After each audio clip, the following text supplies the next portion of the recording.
Salut à tous et bienvenue pour un nouveau tuto. Alors aujourd'hui ça va plus être une explication en live. C'est-à-dire que je vais ouvrir une photo sur la version allégée de Lightroom, donc la nouvelle version qu'ils ont sortie cette année-ci. Et on va regarder un petit peu comment j'utilise le logiciel pour développer une photo que j'ai pris hier à Spa-Francorchamps. Et donc on va regarder ensemble comment tout ça fonctionne.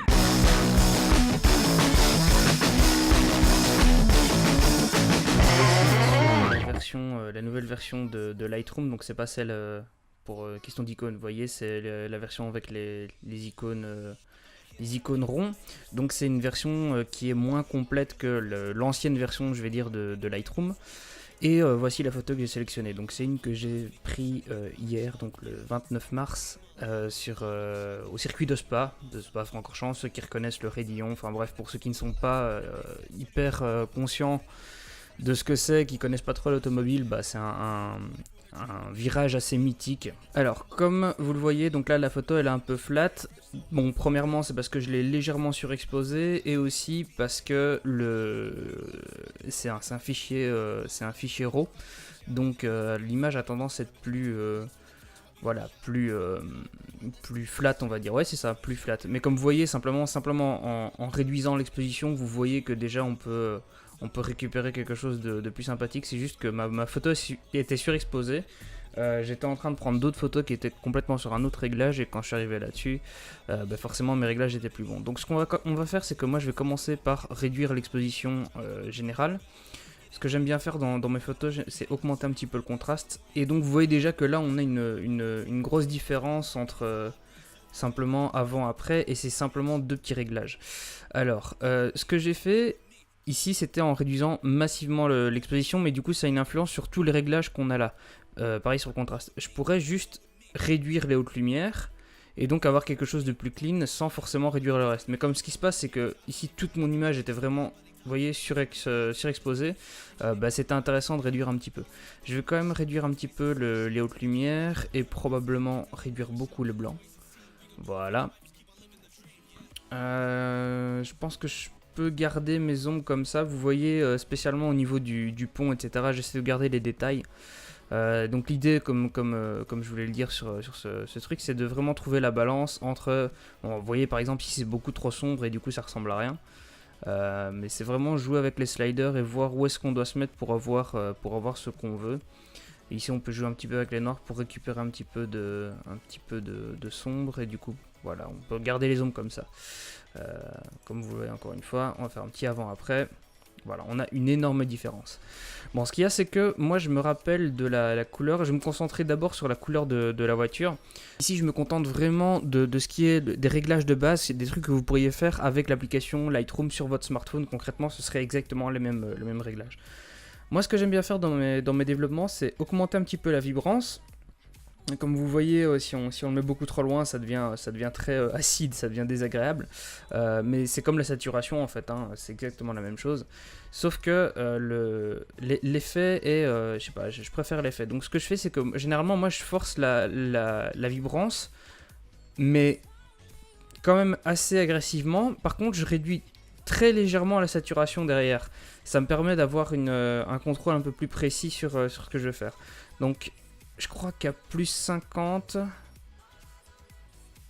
Ouais, à plus 50, j'ai plus ou moins... Ouais, voilà, on va être plus 50 dans un premier temps, je vais te modifier ça après. Ça m'évite d'avoir des couleurs trop saturées par là.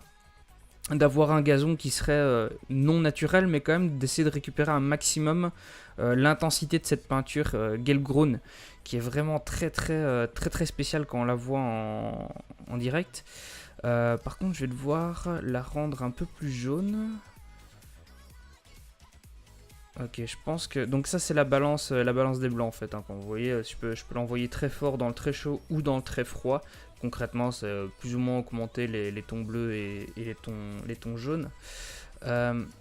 Ici, je vais juste la rendre un peu plus chaude pour que ça corresponde plus à la couleur de la peinture, justement.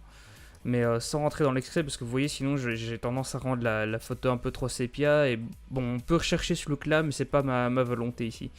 Je peux essayer d'avoir quelque chose comme ça. Et je vais réduire un petit peu le magenta parce que regardez au niveau des fenêtres, j'ai quelque chose qui devient assez magenta, donc je vais redescendre vers le vert après. Et puis même le gazon a l'air d'être cramé alors que c'est pas du tout le cas. Mais j'essaie de récupérer un petit peu ce côté. Donc on était en fin de journée, on avait un beau coucher de soleil qui était en train de se mettre en place. J'essaie de récupérer un petit peu cette couleur là. Comme ça devrait être bon. Maintenant, comme je disais, je vais augmenter un peu le vert. Vous voyez, le problème c'est qu'on peut très facilement partir dans les extrêmes. Hein. Donc c'est vraiment des toutes petites incrémentations. Ici, je me concentre principalement sur la couleur des fenêtres. Pour avoir quelque chose qui est plus proche de ce que je veux. Voilà, et je pense que là on est plus ou moins bon. Un petit avant-après. Ok, donc là on a quand même récupéré beaucoup d'informations au niveau de nos couleurs. Ça aurait été beaucoup plus clean si j'avais pas surexposé. Par exemple ici quand on voit le circuit de spa, etc. Bon, c'est aussi dû à l'objectif et donc à la distance focale qu'on a, etc. à l'ouverture. Mais je pense que si j'avais pas surexposé ma photo, on aurait plus de détails au niveau des écritures par exemple ou des arbres. Mais bon, c'est pas grave puisque ici le focus est sur la voiture, donc ça pose pas trop de problèmes. La clarté concrètement, ça sert à rajouter du détail, mais vous voyez que si on le met dans les extrêmes, ben ça devient dérangeant en fait parce que c'est complètement pas naturel du tout. Et à l'inverse, ben, vous voyez, on peut faire un flou assez dégueulasse si on monte un peu trop par là. Moi, ce que j'aime bien faire en règle générale, c'est augmenter un petit peu la clarté. Le truc, c'est vraiment d'éviter de partir dans les extrêmes. Ici, je pense qu'avec un plus 20, ce qui est déjà beaucoup, hein, mais avec un plus 20, on peut être bon. Je vais peut-être réduire un petit peu les blancs, puisque mais les blancs sont déjà très bas, donc je vais probablement descendre un petit peu l'autre lumière. Voilà, pas trop. Le problème, c'est vraiment avec les sliders, c'est vraiment de comprendre qu'on influence sur beaucoup de l'image et du coup, il faut essayer d'avoir une bonne balance, quoi. C'est vraiment ce truc de pouvoir... Et alors, ce que je peux faire, c'est voilà, modifier la correction de voile pour avoir un truc plus... si j'ai trop augmenté la clarté, ben, ça me permet de récupérer des détails sur l'ensemble. Enfin, d'avoir un bon contraste plutôt. Et alors le vignettage, ça c'est l'extérieur. Généralement quand on part sur un vignettage noir, ça rajoute un petit peu d'effet dramatique. Ça rajoute un effet un peu dreamy quand on part sur du vignettage blanc. Personnellement j'aime bien rajouter vraiment du vignettage, j'aime bien en mettre un peu beaucoup, peut-être trop parfois. Là d'ailleurs je trouve que cette image est un peu trop saturée, je vais devoir revenir par la suite sur autre chose. La netteté, ça a plus ou moins la même logique que... Voilà, on essaye vraiment de récupérer du détail. Le truc c'est de pas trop en faire parce que sinon on risque de créer du bruit. Là je pense qu'on est sur quelque chose de correct. J'en ai quand même rajouté beaucoup, je vais baisser un petit peu. On n'a pas de bruit donc pas besoin d'utiliser ces outils là, ça c'est cool. Ça c'est par rapport à la distorsion des objectifs. Donc par exemple là je suis sur un 18-135 et donc il y a forcément une distorsion qui se fait avec le vert. Et ce qui est bien avec Lightroom, c'est qu'ils ont déjà des trucs chargés. En plus c'est dans les exifs, donc il va directement chercher le bon objectif. Et il va chercher la distorsion que je pourrais avoir sur l'objectif pour la corriger. Et ouais. Bon après j'aimais bien la balance qu'il y avait déjà à la base, mais je vais quand même essayer de la rendre un peu plus flat. Pour le vignettage de l'objectif, finalement ça ne me dérange pas trop, puisque moi j'aimais bien avoir l'idée d'avoir un peu plus de vignettage.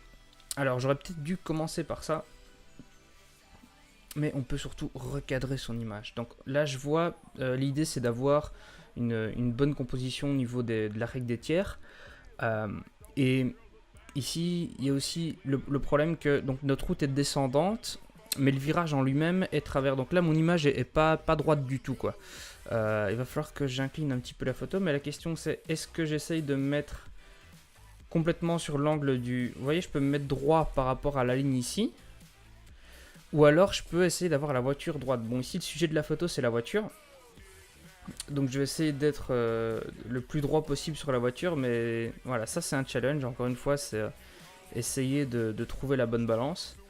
Et quand on a trouvé ce qu'on veut faire, après il faut regarder notre règle des tiers pour voir où est-ce qu'on met notre image. Donc est-ce qu'on pousse plus la voiture vers l'arrière pour essayer de l'avoir sur... moi j'aime bien avoir une division comme ça, donc où j'ai le bas de la voiture qui est sur les 2 tiers ici. J'ai juste un morceau de la voiture sur Donc la majorité de mon image sur la droite est vraiment désignée à être cette partie-là, donc sans l'objet. Et à l'arrière, je vais quand même garder tout le circuit de spa.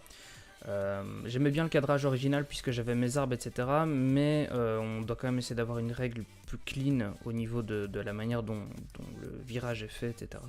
Je pourrais la redescendre beaucoup plus pour vraiment que la photo soit avec cette logique d'avoir vraiment deux plans. Mais le problème, c'est qu'alors l'œil va toujours commencer par regarder le centre de l'image et il sait pas si le cœur de l'image c'est le virage ou si c'est la voiture. Ici, on doit vraiment bien faire comprendre que l'intérêt c'est de retrouver la voiture en avant-plan. Donc je pourrais éventuellement la mettre comme ça aussi. Ça me ferait une division qui n'est pas mauvaise. Je vais essayer en zoomant un peu plus, je devrais dire, pour avoir quelque chose. Ok, donc là je commence à avoir quelque chose qui me plaît. Comme ça j'ai vraiment le circuit. Je vais essayer de garder la maison, on laisse tomber les arbres et on met la voiture vraiment au centre de l'image, même si on essaye de toujours avoir la découpe la plus clean possible. Je pourrais la mettre, vous voyez, comme ça je pourrais la mettre tout à fait sur le bas de l'image, mais j'aime bien l'idée de la centrer. Surtout que moi je garde en tête que généralement si je la poste sur Instagram, je vais devoir recouper l'image en carré. Donc ça reste quand même intéressant d'avoir ce qu'il faut au bon endroit. Je pense que là je pourrais faire un carré sympa en recoupant de ce côté et de ce côté, donc vraiment avoir l'image au centre. Ok, donc voilà, j'ai pas envie de rentrer dans trop de détails ici, je vais pas utiliser ces outils là, tout ça on va garder pour une prochaine fois. Mais donc vous avez l'essentiel, concrètement, le recadrage, avoir une image qui a du sens, donc avoir cette partie, le découpage des tiers, vous les voyez qui sont affichés, c'est très intéressant et très important quand vous faites votre composition. Voilà, c'est quelque chose de très acide comme montage, mais je voulais vraiment essayer de récupérer au maximum la peinture de la voiture, même si c'est encore très loin de la réalité, au moins on a quelque chose, mais je pouvais pas me permettre de rendre l'arrière-plan trop acide non plus parce que ça a tendance à détourner l'attention. Je pourrais rentrer en détail dans d'autres outils pour vraiment récupérer tout ça, mais alors ça serait un edit bien complet et pour être honnête, je maîtrise pas assez Lightroom pour ça. Mais bon, là j'ai quand même une idée générale de ce que je voulais sortir, et donc maintenant on va sortir cette photo. Et ben voilà, c'était la petite présentation des outils de base sur Lightroom. A noter que tout ce que je viens de faire, vous pouvez le faire sur un portable. Je vais pas trop m'avancer sur Android parce que je ne me souviens plus exactement, mais sur iPhone, je suis certain qu'on a accès à presque tout, enfin à l'intégralité des outils que j'ai utilisés ici, c'est-à-dire lumière, couleur, détail, optique, tout ça on a sur et pareil pour le recadrage, tout ça on a sur la version mobile. Je pense que c'est pareil sur Android. Mais donc effectivement, si on veut utiliser le pinceau et tout ça, bon là il faut passer sur la version complète, mais bon on les a pas du tout utilisés sur ce montage, donc ce n'est pas un problème. Donc voilà, c'était quelque chose de très fait en direct, c'est quelque chose que j'aimerais bien proposer en fait, c'est une expérience que j'aimerais bien proposer sur ma chaîne Twitch le plus souvent.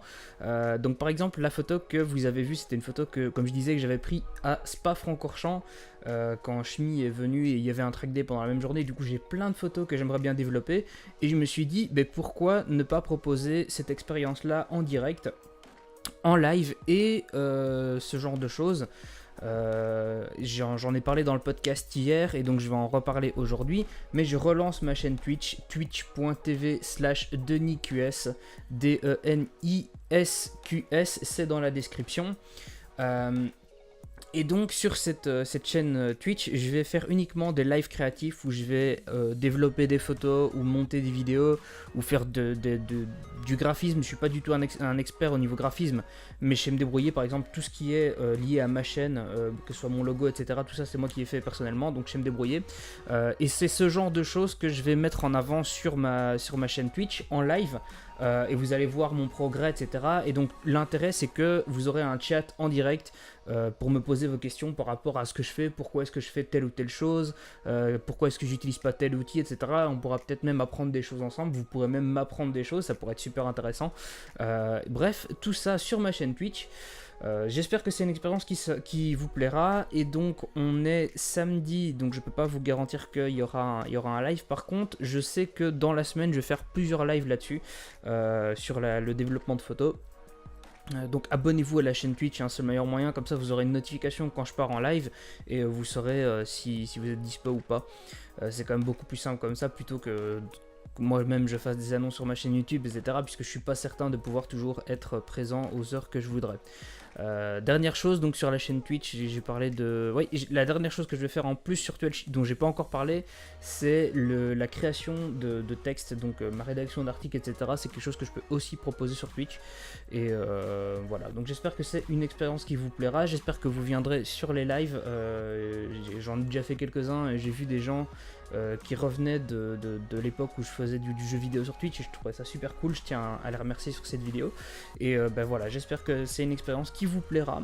Et donc moi je vous donne rendez-vous sur ma chaîne Twitch pour un live dans cette semaine, enfin pour des lives dans cette semaine.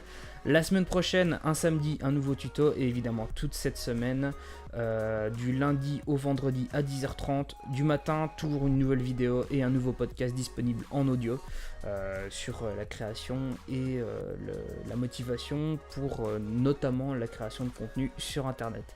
Je vous souhaite un excellent week-end, et un excellent début de semaine, et je vous donne rendez-vous dès lundi pour un nouveau podcast. Salut à tous.